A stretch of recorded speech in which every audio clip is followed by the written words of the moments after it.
If you're someone who is in a long distance relationship, then you are going to want to pay close attention to this video.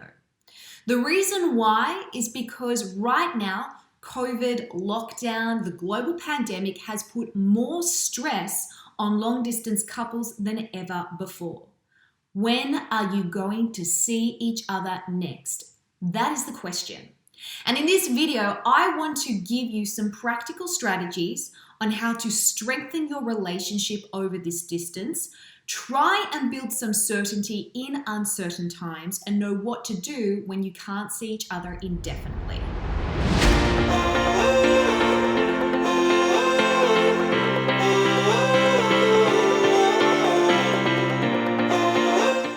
Hey everyone, my name's Renee Slansky. Welcome back to my channel. I am a professional dating and relationship coach, and I help women from around the world find and build the relationship they desire and deserve, and I help them break those toxic cycles. Now in this video, the first thing that I want to say is, if you're new to my channel, I have been in a long distance relationship before. I was in a long distance relationship for almost 4.5 years of back and forth. So I know what it's like to be in this type of relationship. And the second thing that I want to say is, don't forget to subscribe, click the like button, share this with someone that it might really help. And if it does help you in particular, drop a thanks Renee down below. The first thing that I want to say is this: talk about your fears. The global pandemic, coronavirus, and all this crazy stuff that is going on has produced a lot of fear in our minds in general. And when we have fear instead of faith, because you can't have both at the same time, what it does is it actually starts to trickle into other areas of our life, and definitely our relationships. Now, if you are in a long distance relationship, some of the fears that you might have is, are they going to fall out of love with me? What happens if I'm not able to see them for another 6 months? What happens if I can never see them ever again? What happens if they fall in love with somebody else? And these are all really normal sort of fears. So don't go beating yourself up for thinking these things. However, what we do think on is what we expand into our life. And we need to be really careful about the fears that you're having. I'm not saying that you should squash those fears, as in that you should just deny them. What I'm saying is you need to talk about them. You need to communicate to your partner what some of those fears are, so that they can understand where you're mentally and emotionally at. Open communication is really key in a long distance relationship. And because we're not there in front of each other to pick up on each other's energies, what we tend to do is we tend to hold back, or we just go into assumption, especially if we have fears, because we're scared that if we say something, then either that fear will be confirmed and we'll fall apart and our relationship will fall apart, or we will get rejected, or they won't understand. And it puts us in a vulnerable position. Talking about things that we're worried about puts us in a vulnerable position. However, if you don't talk about what it is that you are fearful of, you're basically holding this stuff in and allowing it to kind of fester and grow into something that isn't going to be productive for your relationship. Now, a good way to lead into this conversation might be something along the lines of, hey babe, I'm really having a couple of scary thoughts right now. What if we can't actually see each other in 6 months? Do you think that you will be strong enough to still be able to carry on with this relationship?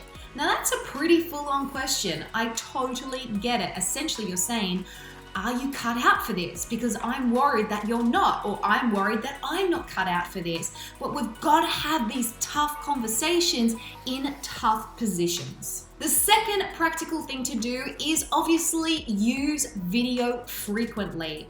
You have to up the visuals, which is one of the things that I always say when it comes to a long distance relationship.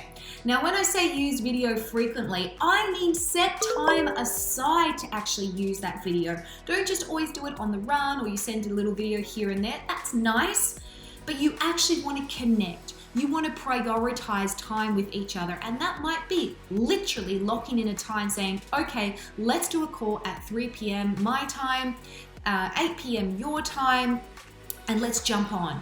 And then do that. schedule it in. It's almost like when you're in a relationship where you live together and you can actually be in the same household, in the same country and city. You do schedule things in and you commit to that because you know that you're going to see them in person. Well, it's the same in a long distance relationship. Distance shouldn't be the reason why you aren't prioritizing what is necessary to still have connection. It may feel a little bit uncomfortable sitting down and having face-to-face video dates or video chats that go for a little bit longer, but you've got to do what is necessary, not what is convenient.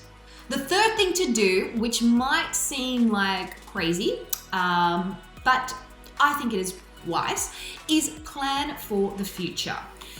Planning helps build seeds of faith. Faith that it is going to work out. Faith that you will see each other again. Because in this situation, you have a choice. You can either focus on worry and doubt and fear, or you can focus on faith and positivity and trying to build some sort of certainty in this time.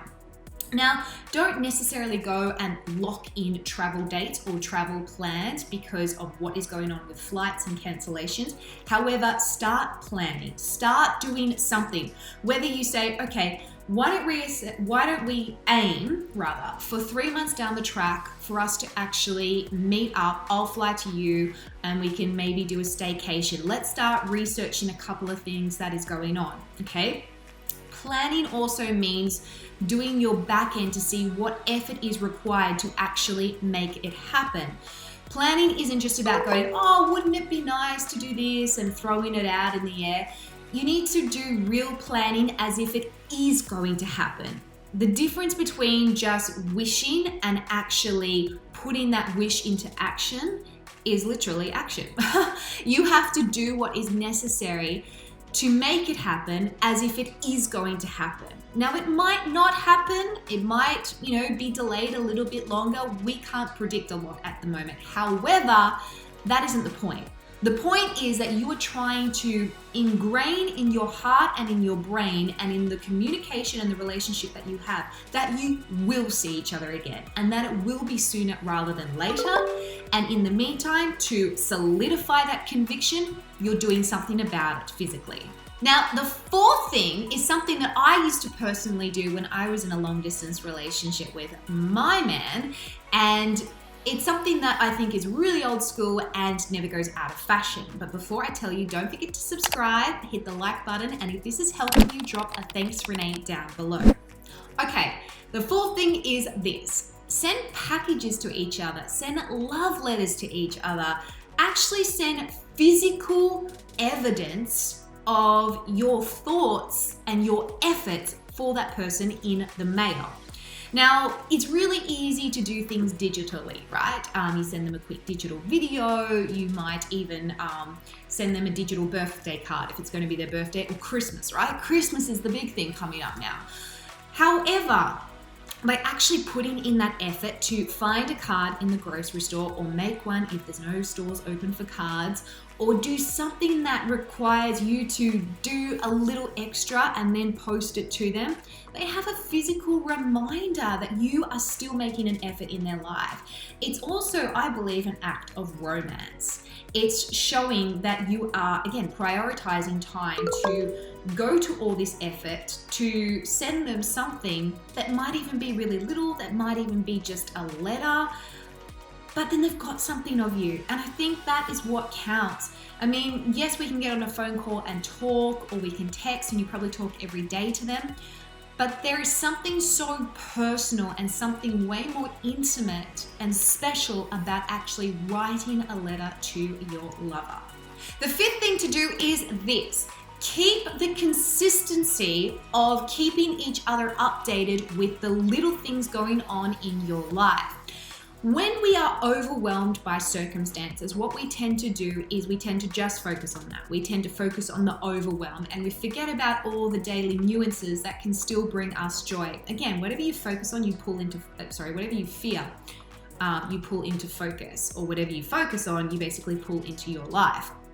So There are little things that you can do during the day that you can still make them a part of, whether it is your morning coffee and he has a morning coffee as well, and you both have morning coffee together. Whether it's sharing a meal, whether it is telling them about a book that you're reading or asking their opinion about something to do with your work.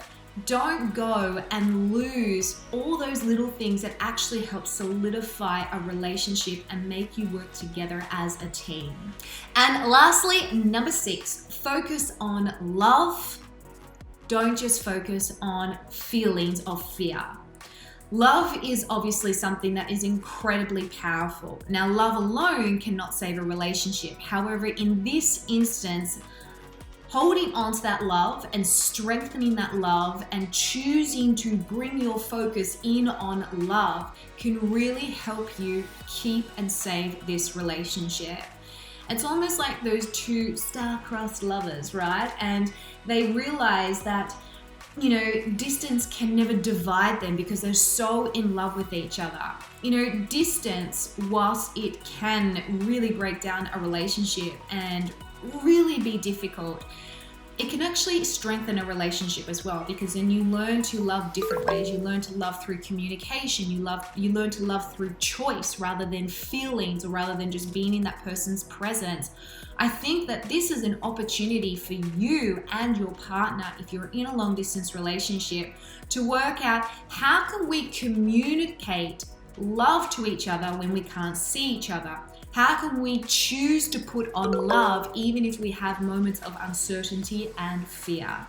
Now, I have done other videos on long distance relationships, what to do when you think the person is falling out of love with you, how to keep the romance and the spark alive. So I do recommend checking those out as well, because they will be relevant. If this video has helped you, drop a thanks Renee down below. Don't forget to subscribe and give me a big thumbs up, and I will see you guys next time on my channel. Bye for now.